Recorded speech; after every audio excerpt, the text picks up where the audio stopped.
Kung gusto mo na beginner friendly pero tunog pang stage na agad, ito na yung Amaya 40. May built-in pickup system na siya, kaya isang kapit lang sa amplifier, speaker o mixer, pwede ka na agad sa recording, church gigs o kahit live performance. May 5-band EQ ka rin para ma-adjust mo ang tone at makuha mo ang sound na gusto mo.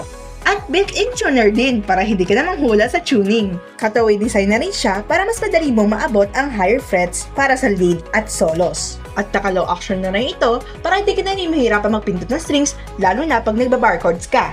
May 40-inch dreadnought cutaway. Malakas ang sound, perfect sa strumming at fingerstyle.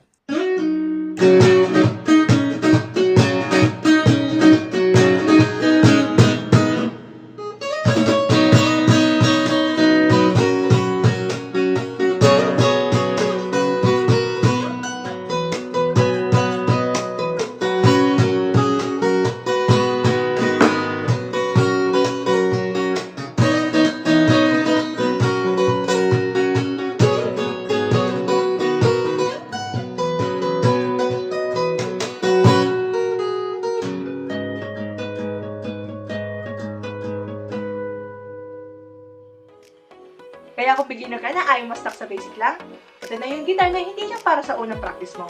Ito na yung guitar na makakasama mo mula sa practice, recording, hanggang sa live performance.